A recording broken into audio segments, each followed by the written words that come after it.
C'est entre Genève et Lausanne, au bord du lac Léman, au cœur d'une région qu'on appelle la Côte. Incroyable, la vue sur le lac, le Mont Blanc, les vignes, le jet d'eau, on voit Genève, Lausanne, c'est incroyable. On peut trouver tout près toutes sortes de choses. L'aéroport qui est à 20 minutes, des écoles, des petites villes, des golfs, des centres sportifs, des institutions internationales. Tout est très proche, 20 minutes de voiture d'ici.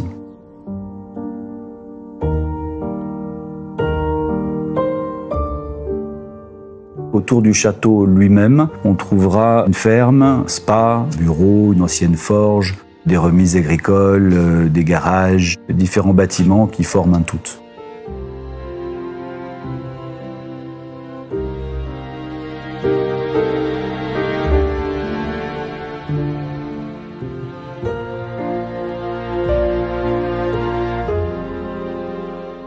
L'histoire est assez longue. Le château a été vraisemblablement bâti au XIIe siècle. C'est un monument d'intérêt régional au patrimoine et que j'ai essayé de restaurer dans le respect le plus total de l'architecture existante, avec les moyens techniques d'aujourd'hui. Je pense que c'est un endroit magique, très calme, où on peut se faire une vie extrêmement agréable, à proximité de tout, et en même temps assez calme pour qu'on se sente isolé même si on ne l'est pas.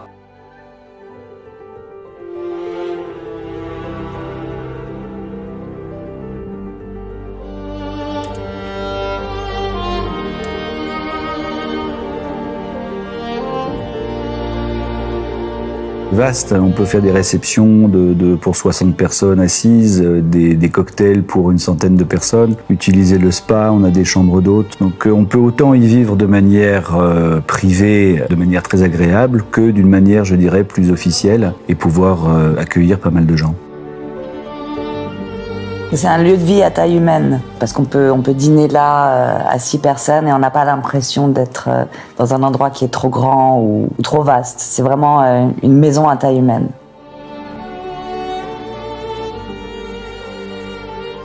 Alors quand j'ai repris le domaine il y a 20 ans, mon prédécesseur faisait 5 vins avec 5 cépages. Moi, mon idée était de considérablement élargir l'offre pour essayer de prouver qu'on pouvait faire des repas gastronomiques avec des accords mets et vins extrêmement pointus qu'avec mes vins. Donc j'ai discuté avec un de mes amis d'enfance qui est aussi vigneron dans le village, qui a accepté de me suivre dans mon idée, qui était de faire que des monocépages. Donc de planter aussi des nouveaux cépages, de réintroduire la barrique.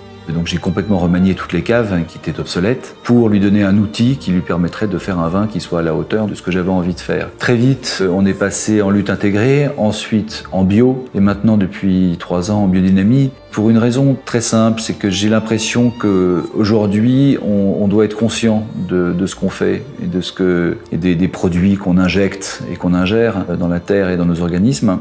Donc ça me tient à cœur, c'est sûr. C'est aussi le fait que moins on met de produits chimiques et de trucs bizarres dans le vin, plus c'est difficile. Donc on est obligé d'avoir un vin de très grande qualité parce qu'on peut finalement plus rien faire. Une fois qu'il est fait, on ne peut pas le corriger, c'est comme ça. J'avais envie de prouver qu'on pouvait faire des très bons vins tout en étant bio et biodynamie. Ce qui est arrivé aujourd'hui, puisqu'on a entre 1, 2 ou suivant les années, 3 premiers grands crus. Et on est les seuls à avoir des premiers grands crus en rouge dans le canton. On est une trentaine de vignerons en tout. Il y a, je crois, 27 chasselins et nous. Donc c'est un pari que j'avais envie de lancer. Alors, je dis pas que je suis le meilleur, mais je pense que j'ai participé au fait que les vins de la Côte sont maintenant reconnus. Et la Côte est aujourd'hui, dans le moyen haut de gamme, le meilleur rapport qualité-prix qu'on peut trouver au monde. Parce que les gens ne savent pas, mais c'est dommage.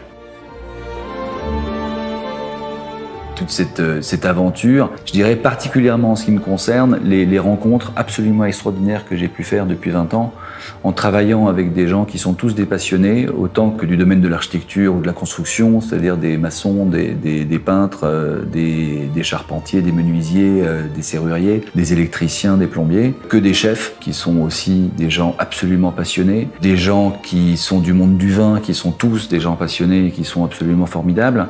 Et c'est des tas de rencontres rencontres que j'aurais jamais pu faire sans ça, sans compter celles des gens qui sont venus lors d'événements et que j'ai pu rencontrer et qui ont toujours été d'une gentillesse et d'une richesse absolument incroyable. Donc c'est un endroit qui m'a permis de faire des rencontres et je pense que comme tous les métiers du monde, finalement, c'est pour ça qu'on travaille, c'est pour faire des rencontres.